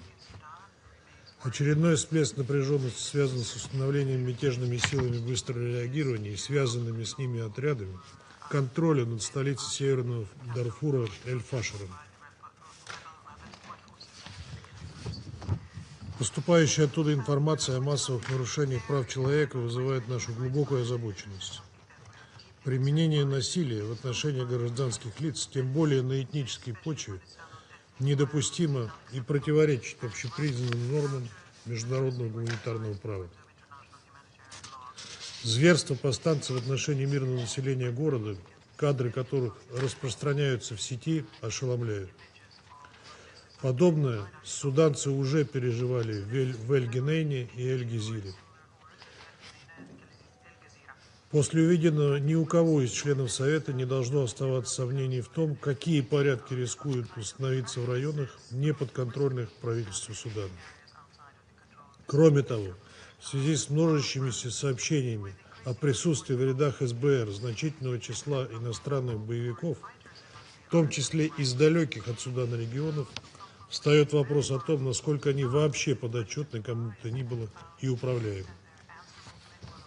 Ситуация вокруг Аль-Фашера должна стать для всех нас однозначным сигналом к тому, что единственный путь для Судана – надежная стабилизация и установление порядка на всей территории страны под управлением единых централизованных институтов власти. Любой другой путь является прологом к дальнейшему раскручиванию спирали насилия в стране, возвращению нас во времена межэтнического конфликта в Дарфуре, а также его распространения на соседний Чад. Положение в Аль-Фашере обнажило поистине бедственную гуманитарную картину в западных районах страны. Возможности по доставке помощи из зоны, удерживаемой мятежниками, ограничены или попросту невозможны, сопряжены для гуманитарных работников с угрозой жизни. В этой связи обратили внимание на оценки работающих в стране представителей ООНовских гуманитарных агентств о том, что именно СБР блокирует беспрепятственную доставку грузов для нуждающихся. При этом, как они сами заключают, все разрешения и согласования со стороны порт Судана ими своевременно получены. Считаем важным поддержание тесной координации с правительством страны в части распределения помощи, определения наиболее острых потребностей, решения административных и логистических вопросов. Как мы видим, власти Судана к этому всецело открыты, но ожидают, что ионовцы и их партнеры будут добросовестно, без политизации, выполнять свою часть работы. В свете эскалации вокруг Аль-Фашера множится идея о необходимости предпринять конкретные действия на земле для принуждения сторон к миру. Считаем, что такие инструменты будут эффективны лишь в том случае, если получат поддержку самих суданцев и отстаивающего их интересы правительства во главе с премьером Камилем Идрисом. Любые шаги, нацеленные на уравнивание сторон конфликта или рассуждение о том, что ни одна из них не вправе претендовать на истинную легитимность, не могут рассматриваться иначе, как поощрение сепаратизма и внутренней напряженности. Призываем всех членов Совета сфокусироваться на конструктивном взаимодействии и осязаемой помощи суданцам, а не на поощрении раскола. Именно преисполненные таким духом усилия Совета Безопасности ООН могут способствовать приближению мира в Судане. Россия последовательно выступает за мирные развязки затянувшегося конфликта в Судане. Во главу угла должно ставиться сохранение единства, суверенитета и территориальной целостности страны. Неприемлем наряду с другими ответственными членами международного сообщества создание каких-либо параллельных органов власти. Добиться желаемой нормализации возможно исключительно через скорейшее прекращение боевых действий, запуск полноформатного политического процесса, ведомого самими суданцами и отвечающего исключительно их национальным интересам. Предпринимаемые дипломатические усилия по содействию преодолению кризиса должны быть направлены на искреннее содействие достижению национального согласия с учетом позиций и подходов правительства страны, всех патриотически настроенных и имеющих поддержку широких слоев населения общественно-политических сил Судана. Я вновь приступаю к исполнению обязанностей председателя Совета и сейчас предоставляю слово представителю Судана. بسم الله الرحمن الرحيم. السيد الرئيس، السادة أعضاء مجلس الأمن الموقرين، أود في البداية أن أهنئكم على تولي بلادكم رئاسة المجلس لهذا الشهر، ونشيد بقيادتكم لأعمال المجلس وأجندته بكل حنكة واقتدار. واسمحوا لي أن أبدأ بالترحم على أرواح الأبرياء الذين تم قتلهم بالوحشية الضارية لميليشيا الدعم السريع في الفاشر خلال اليومين الماضيين، وأدعو بشفاء للمصابين والعودة للمحتجزين قسريا من قبل تلك الميليشيا التي وصفتموها بالهمجية والخارجة عن أسس الحضارة المعاصرة. وأشكر في بداية بياني السيدة مارثا بوبي مساعدة وكيل الأمين العام بإدارة الشؤون السياسية وبناء السلام، وأشكر السيد توم فليتشر وكيل الأمين العام للشؤون الإنسانية، وأشكر كذلك كل أعضاء المجلس الذين أدانوا تلك الهمجية والبربرية غير المسبوقة، وأشكر على وجه التحديد بيان الذي قدمه مندوب الجزائر نيابة عن منظومة 3+1. السيد الرئيس، السادة أعضاء المجلس، أتحدث إليكم وقد ذكرت لمجلسكم الموقر منذ عام 2023 إن ميليشيا الدعم السريع المتمردة تسعى لتحويل دارفور والفاشر إلى تورا بورا جديدة. فمنذ عدة أيام أصبحت مدينة الفاشر حاضرة شمال دارفور رمزاً جديداً للمأساة الإنسانية التي يصنعها الإجرام المنظم لميليشيا الدعم السريع الإرهابية ومن يرعاها ويقف خلفها ويمولها ويغذيها بالسلاح والمال والمرتزقة الأجانب والإسناد السياسي والدبلوماسي والإعلامي، وكل ذلك شرحناه لكم بقدر واف مدعوما بالوثائق. إنما يجري في مدينة الفاشر ليس حادثا معزولا، بل هو استمرار لنمط ممنهج من القتل والتطهير العرقي الذي ظلت هذه الميليشيا تمارسه منذ تمردها في أبريل 23. إن مشاهد الإبادة التي شهدها العالم في غرب دارفور ضد قبيلة المساليت تتكرر اليوم في مدينة الفاشر، حيث يتم ذبح الآلاف من المدنيين العزل وتحرق الأحياء والأسواق ويجري نهب المرافق الطبية والمستشفيات وقتل من فيها. بحسب بيان منظمة الصحة العالمية تم قتل قرابة 500 مريض ومرافق في المستشفى السعودي بالفاشر، وهو آخر مرفق صحي كان يعمل بالمدينة بعد أن تعمدت الميليشيا الإجرامية تدمير كل المرافق الصحية هناك أثناء حصارها وقصفها المتواصل للمدينة، وتقتل المدنيين والعاملين في الحقل الإنساني كما فعلت في مدينة بارا. كما يتم انتهاك النساء والفتيات في وضح النهار.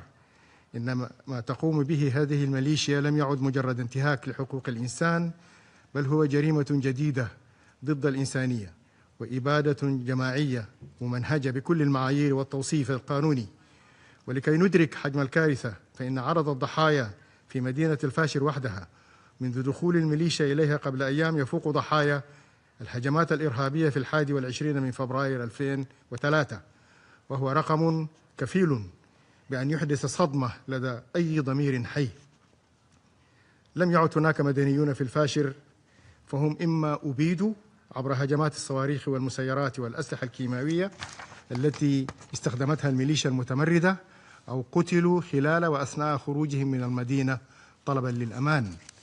السيد الرئيس، لقد ظلت حكومة السودان تنبه هذا المجلس والمجتمع الدولي في تواتر منتظم منذ عام 23 إلى الطبيعة الشيطانية والإجرامية لهذه المنظومة الإرهابية التي ليست سوى ميليشيا قبلية تقودها أسرة واحدة مثل عصابات المافيا، وهي الامتداد الطبيعي لميليشيا الجنجويد سيئة الصيت التي ارتكبت أعمالا صنفها حتى بعض أعضاء هذا المجلس واليوم صنفتموها أجمعين باعتبارها بشائع إحدى البشاعات، وإنها إبادة جماعية. لا تمتلك هذه الميليشيا أي شرعية سياسية أو وطنية أو دستورية، بل تقوم على إيديولوجيا التعالي العرقي والعنصرية ضد القبائل الأفريقية في دارفور وفي كل السودان، وديدنها النهب والانتهاك الممنهج للقانون الدولي والإنساني وقوانين حقوق الإنسان. إن هذه الميليشيا الإجرامية تستمد قوتها من ذهب دارفور المنهوب والمهرب إلى أسواق رعيتها الإقليمية ومن الدعم الخارجي لذاك الراعي الإقليمي. ومع ذلك اختار بعض الفاعلين الدوليين أن يساووا بين الدولة السودانية ذات السيادة وبين ميليشيا متمردة تم وصمها بالإدانة والتقتيل الممنهج، مما شكل خطا أخلاقيا وسياسيا خطأ أخلاقيا وسياسيا وقانونيا فادحا. والأدهى من ذلك أن هذه الميليشيا توثق جرائمها بالصوت والصورة وتبثها للعالم كله في ازدراء مهين وفي تحد سافر للمجتمع الدولي ولمجلس الأمن، مستفيدة من حالة الإفلات من العقاب ومن غياب أي رد فعل جاد يردعها أو يحاسبها على جرائمها، وبالأخص الانتهاكات المتوالية لقرارات مجلس الأمن 1591 و2736 التي فشل المجلس في تنفيذها، معطيا ضوءا أخضرا للتمادي بارتكاب الفظائع التي شهدتموها قبل يومين في الفاشر. السيد الرئيس، لقد زودت حكومة السودان هذا المجلس والمجتمع الدولي بأدلة موثقة تؤكد استعانة الميليشيا بمرتزقة أجانب من دول الجوار ومن بلدان بعيدة من أمريكا اللاتينية، وأن عمليات تجنيدهم وتمويلهم وتهريبهم عبر الحدود لقتل السودانيين تتم برعاية وإشراف من الراعي الإقليمي المعلوم لديكم، إلا أن المجلس لم يتخذ حتى الآن أي إجراءات عملية لمساءلة هذه الجهة بالذات وهذه الجهات الأخرى أو محاسبة الممولين والداعمين لهذه الجرائم وهذا الإرهاب أو تشكيل لجنة تخصص حقائق بشأنها. إن ميليشيا الدعم السريع تواصل تحديها الصارخ لقرار مجلس الأمن 2736 إذ استخدمت سلاح التجويع لمنع المساعدات الإنسانية عن مدينة الفاشر، فرضت عليهم حصارا خانقا منذ مايو 2023 حرمتهم من الغذاء والدواء تمهيدا للانقضاض عليهم في مجزرة جماعية مروعة وقعت أمام أعينكم جميعا، وقد أعلنت ذلك قيادتها في فيديوهاتها. لقد حاصرت الميليشيا المدينة لأكثر من عام ونصف العام وقطعت طرق الإمداد، ثم انقضت على سكانها لتنفذ مجازر جماعية تعيد إلى الأذهان أبشع صور الإبادة التي شهدها العالم. أمام هذه الوقائع يتساءل الشعب السوداني ومعه مناصرو الضمير الإنساني الحي والحر: أين هو مجلسكم الموقر؟ وأين هي مسؤولياته الأخلاقية والقانونية بموجب ميثاق الأمم المتحدة؟ أليس من واجب هذا المجلس أن يتصدى لمن يرتكب جرائم الإبادة والجرائم ضد الإنسانية تماما كما فعل في حالات أخرى في مناطق مختلفة من العالم؟ ومن منطلق مسؤولياتنا الأخلاقية والقانونية تجاه مواطنينا ورغم محدودية الإمكانيات وحجم التدمير الممنهج وواسع النطاق، استمرت حكومة السودان في سياسة تسهيل وصول المساعدات الإنسانية لجميع المواطنين المتأثرين بالحرب المفروضة على السودان، واتخذت وتتخذ من التدابير العملياتية ما يسهل من تسريع وإيصال المساعدات الإنسانية للمحتاجين، وذلك بزيادة المعابر الحدودية إلى 13 معبر، بما في ذلك تمديد فتح معبر أدري الحدودي حتى نهاية العام الجاري، وزيادة عدد المطارات لتصل 7 مطارات، بالإضافة لتمكين المنظمات الدولية من استخدام جميع المسارات الداخلية بين الولايات للوصول الإنساني وإعفاء كافة واردات العمل الإنساني من المنظمات الدولية والدول المانحة من الرسوم الجمركية والضريبية وغيرها، والتي قدرت بحوالي أكثر من 2 مليار دولار. كما أنجزت الحكومة أكثر من 80,500 إجراء إداري وفني لتسهيل وصول المساعدات الإنسانية على المستويين الاتحادي والولائي، شملت تأشيرات الدخول وإعفاءات جمركية وضريبة وأذونات حركة للشاحنات، المساعدات الإنسانية وتجديد وتسهيل عمل المنظمات الإنسانية وغيرها من الإجراءات. السيد الرئيس، لقد استقبل السيد توم فليتشر رئيس الجمهورية واستقبل كل السلطات السودانية، كما استقبله رئيس الوزراء السوداني الدكتور كامل الطيب إدريس حينما حضر الشهر الماضي لحضور فعاليات الجمعية العامة. وقد طرحنا كل هموم العمل الإنساني، وأكد له السيد رئيس مجلس الوزراء إنه شخصيا سيسهل كل مهامه، فإننا لا نأسى أن نسمع أن هناك عراقيل من حكومة السودان.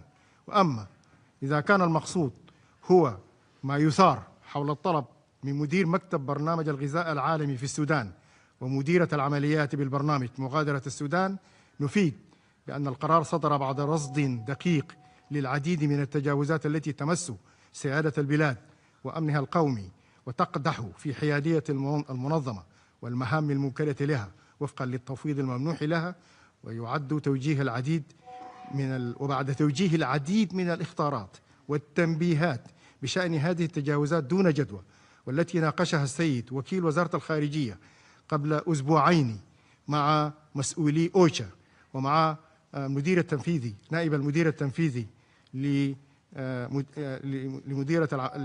لبرنامج الغذاء العالمي، نؤكد أن برنامج الغذاء العالمي من الجهات الداعمة للسودان، وأن قرار إبعاد موظفين للبرنامج ليس له صلة بعمل البرنامج واستمرار التعاون، وإن السيد توم فليتشر يحظى باحترام حكومة السودان، وإننا عازمون على تسهيل مهمته. السيد الرئيس، أن حكومة السودان تؤكد مجددا التزامها الثابت بالقانون الدولي الإنساني وبحماية المدنيين، تعمل مع الأمم المتحدة ووكالاتها ومع السيد مبعوث الأمين العام العمامرة، وتسهل وصول المساعدات إلى كافة المحتاجين بما في ذلك في المناطق التي تشهد النزاعات. لم يعد هناك مدنيون في مدينة الفاشر، فهم إما أبيدوا عبر هجمات الصواريخ والمسيرات والأسلحة الكيماوية التي استخدمتها الميليشيا المتمردة مؤخرا، أو قتلوا خلال وأثناء خروجهم من المدينة طلبا للأمان. تلتزم الحكومة بمواصلة جهودها لتحقيق سلام شامل ومستدام قائم على حل سوداني وطني بملكية وطنية سودانية خالصة، يرفض الوصايا والتدخل الخارجي، يعتمد الحوار بين أبناء الوطن في إطار احترام السيادة ووحدة التراب الوطني.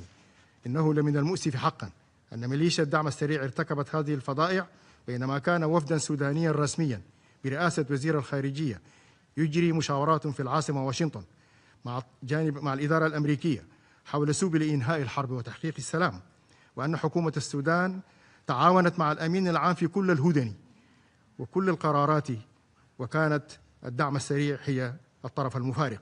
هذه المفارقة المأساوية تكشف طبيعة هذه الجماعة وداعميها التي لا تؤمن بالسلام ولا بالعملية السياسية ولا بمناشدات الأمين العام، بل تتغذى على الحرب والفوضى والإرهاب. عليه فإن حكومة السودان تدعو هذا المجلس إلى ما يلي: الإدانة الصريحة والقاطعة للمجازر التي ارتكبتها ميليشيا الدعم السريع ومرتزقتها الأجانب وداعميها الإقليميين في الفاشر وعموم السودان بلغة صريحة ومشددة، ومطالبة الميليشيا بالخروج من المدينة واحترام قرار مجلسكم الموقر 2736 تصنيف ميليشيا الدعم السريع منظمة إرهابية وفقا للمعايير الدولية لمكافحة الإرهاب، وتجريم كل من يتعامل معها من الدول أو يمدها بالسلاح أو المرتزقة أو الرعاية أو المسيرات أو الأسلحة المتقدمة ومنها رادارات، ويسمح لعبورها عبر حدودها، وإن هذه الأسلحة لا تهبط من السماء. فرض عقوبات مستهدفة على كل من يمول هذه الميليشيا أو يمدها بالسلاح مهما كان قدره في المجتمع الدولي ومهما كان وثوق قربه من المجتمع الدولي، ويوفر لها الملاذ الآمن من الدول والأفراد، وهم معروفين لديكم. نطالب المجلس بالشروع في إجراء تحقيق للإبادة الجماعية لسكان مدينة الفاشر دفعا لمساعي المساءلة، وإن الميليشيا تصدر يوميا تهديدات بالقتل الجماعي، وأن القوات المسلحة عثرت على أسلحة من دول غربية ورادارات متطورة في نيالا ستعرض في مؤتمر صحفي قريبا. ضمان التنفيذ الكامل لقرارات مجلس الأمن 2736 و1591 حيث أثبت الشهود في دارفور أن بعض دول الجوار شاركت في قتل المواطنين مناصرة للميليشيا. دعم خارطة الطريق التي قدمتها حكومة السودان للأمين العام للأمم المتحدة ودعم حكومتها الانتقالية الحالية والتي تقوم على وقف دائم للقتال، نزع وتسليح الميليشيا لسلاحها ليتم توحيد القوات المسلحة تحت قيادة وطنية واحدة، وهذا يعد عنصرا مهما للحد من انتشار السلاح. إدانة الطيران الأجنبي الداعم الذي تدخل طوال الأسبوع الماضي داعما لعمليات الميليشيا، واستهداف مواقع تمركز الفرقة السادسة مشاة والذي أطلق غاز الأعصاب المحظور دوليا ويتم استخدامها في مدينة الفاشر وما حوله، مما دعا إلى انسحاب الفرقة السادسة حماية لمن تبقى من المدنيين. ختاما السيد الرئيس، أود أن أكون واضحا لأن يكون هناك تفاوض مع هذه الميليشيا الإرهابية ما لم تضع السلاح وتوقف عدوانها على الشعب السوداني، وأن ذلك يتم بإحاطة الدولة الراعية التي تقوي وتناصر هذه الميليشيا. لا يمكن الحديث عن السلام في ظل الإبادة والقتل الجماعي، ولن يقبل الشعب السوداني الحوار مع من ارتكب بحق أبشع جرائم الحرب والجرائم ضد الإنسانية والإبادة الجماعية أو إشراكه في الحكم كما تريد بعض الدول الغربية، وأن السودان سيقاوم مشروع التفكيك الدولي ورعاته الإقليميين والدوليين، وسيعول على مد البندقية لدحرهم بحق الدفاع عن النفس بموجب الميثاق كما فعلت حركة الإمام المهدي في القرن ال19 التي هزمت الاستعمار. إن استمرار صمت المجتمع الدولي تجاه ما يجري في السودان من جرائم التي تحولت إلى استعمار جديد من نمط قبيح ترتكبها الميليشيا ورعاتها الإقليميين لن يفسر على أنه حياد، بل يفسر على أنه تواطؤ مشين بالصمت وتحريض بالإشارة، والشعب السوداني لن ينسى من تسبب له في هذه الكوارث ومن تجاهل معاناته وتشريده. إن السودان لا يطلب الشفقة، فالله وحده هو الرؤوف الرحيم، بل يطالب باستعادة المعايير الأخلاقية التي قامت عليها هذه المنظمة الدولية ليقف مجلس الأمن موقفا شجاعا منسجما مع مبادئ ميثاق الأمم المتحدة التي تحرم العدوان الخارجي وتحمي الشعوب من الإبادة الجماعية. شكرا سيد الرئيس. Я благодарю представителя Судана за его выступление. Сейчас предоставляю слово представителю Объединенных Арабских Эмиратов. Mr. President, thank you for convening this meeting to bring attention to a crisis of unimaginable scale. I also thank Undersecretary General Fletcher and Assistant Secretary General Poby for their briefings on the horrific situation unfolding in Sudan. For over 900 days, the civil war in Sudan has engulfed the nation, and the suffering of the Sudanese people has deepened by the day. Meanwhile, the situation in Al-Fasher has grown even more dire. The United Arab Emirates condemns the heinous attacks against civilians in Al-Fasher in blatant violation of international humanitarian law. We call on the RSF to ensure the protection of civilians and humanitarian personnel.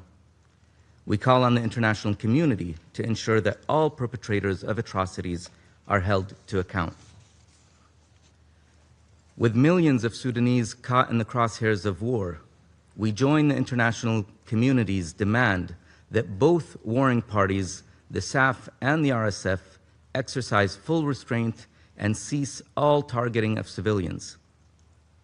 The warring parties must fully comply with international humanitarian law, including providing humanitarian corridors and safe passage, and allowing and facilitating rapid and unhindered humanitarian aid at scale for all who are bearing the brunt of this war, particularly women, children, and the elderly. At a time when famine is spreading, it is more important than ever that assistance reaches people throughout Sudan and that the UN be allowed to do its job. The UAE commends the leadership of the United States for convening the Quad, which provides a robust platform to end the conflict in Sudan. The UAE reiterates the Quad's call for a humanitarian truce in Sudan to lead immediately to a permanent ceasefire. We must not allow the humanitarian situation to worsen, nor can we allow these atrocities to be overlooked. The perpetrators of these crimes must be held accountable. Mr. President, recent developments have once again revealed an undeniable truth. The path to peace cannot be forged on the battlefield. The unfolding horrors on the ground reaffirm that the only viable solution lies in a genuine transitional process, one that leads to an independent civilian-led government that is not controlled by either of the warring parties, one that leads to a Sudan that is safe for all its people, free from extremism, terrorism, and racially and ethnically motivated violence. We call on the Council to apply pressure on the warring parties and use all its tools to compel them to return to the negotiating table with a genuine commitment to seek peace. Mr. President, the UAE has stood in solidarity with the Sudanese people for decades, and we will continue to do so. Today, we are announcing an additional $100 million to support life-saving humanitarian operations in Al-Fasher. The UAE will carry on supporting regional and international efforts to achieve a ceasefire and to finally deliver the peace, stability, and security that the Sudanese people are calling for. Thank you, Mr. President. Я благодарю представителя Объединенных Арабских Эмиратов за его выступление. Представитель Судана попросил слова для дополнительного заявления. Я хочу сразу предупредить тех, кто будет брать слово для дополнительного заявления, что я дам такое слово только один раз. Предоставляю слово представителю Судана. شكرا سيد الرئيس. سيد الرئيس، لا توجد حرب أهلية في السودان، بل هي حرب عدوان تشنها الإمارات عبر وكيلها الإقليمي الدعم السريع، ولا يمكن تخريج سرديتها بنظرية الطرفينية. لا يسمح السيد الرئيس، إني لا أتساءل لأن يسمح لممثل دولة تلطخت أيديها بدماء الأبرياء في السودان بأن يخاطب هذا المجلس الموقر وكأنها دولة حريصة على السلام أو الاستقرار. إن مجرد سماع هذا الممثل يتحدث عن الأوضاع في السودان وكأن السودان تحت وصاية حكومة أبو ظبي يعد إهانة لمجلس الأمن واستخفافا بدموع الأطفال واليتامى والنساء الذين سفكت دماؤهم والأرامل في السودان، وبمعاناة شعب كامل يقتل ويهجر كل يوم بسلاح وأموال وتخطيط الإمارات. السيد الرئيس، لقد أصبح معلوم للقاصي والداني أن النظام أبو ظبي لعب ولا يزال يلعب الدور الأخطر في العدوان على السودان عبر تحريض تزويد ميليشيا الدعم الإجرامية بالسلاح والمال والمعدات، وعبر حملات التضليل الإعلامي والدبلوماسي التي تسعى لتبييض وجهه ووجه تلك الميليشيا الإجرامية. إن ميليشيا الدعم السريع عبارة عن وكيل محلي يخضع تماما للسيطرة الفعالة من قبل نظام أبو ظبي. فخلال الأيام الثلاثة الماضية فقط نشرت صحيفة وول ستريت جورنال والجارديان تقارير مطولة تكشف عن بعض تفاصيل العدوان الإماراتي على السودان عبر رعايتها وتسليحها للميليشيا، مبينة حجم تدخلها في إشعال الحرب وتمويل الجرائم التي ارتكبت في الفاشر، مبينة حجمها في إشعال الحرب وتمويل الجرائم التي ارتكبت في الفاشر ودارفور والخرطوم ومناطق أخرى من السودان، وأن تلك المسؤولية وتلك الجرائم تقع على كاهل دولة الإمارات التي تعد المسؤول الأول في ذلك الانتهاكات. السيد الرئيس، لقد تم تنسيق محكم بين خبراء عسكريين في شرقي ليبيا ومركز توجيه بالأقمار الصناعية في أبو ظبي، وشملت الأسلحة حسب صحيفة الجارديان البريطانية أنظمة تصويب مصنوعة في إحدى الدول الأعضاء في المجلس، ومحركات لسيارات مدرعة صنعت خصيصا للأمارات وتم استخدامها في السابق في ليبيا واليمن. كذلك أكدت قناة تلفزيونية ليبية أن أكثر من 10 طائرات عسكرية تم رصدها يوميا ما بين 25 و 26 أكتوبر، وهي تقوم برحلات بين الأمارات وشرق ليبيا، وذلك قبل هجوم الميليشيا الأخير على الفاشر. كانت هذه الطائرات تحمل شحنات أسلحة مرتبطة بدعم لوجستي عسكري للميليشيا الإجرامية بالتزامن مع تفاقم حدة الهجمات في الفاشر.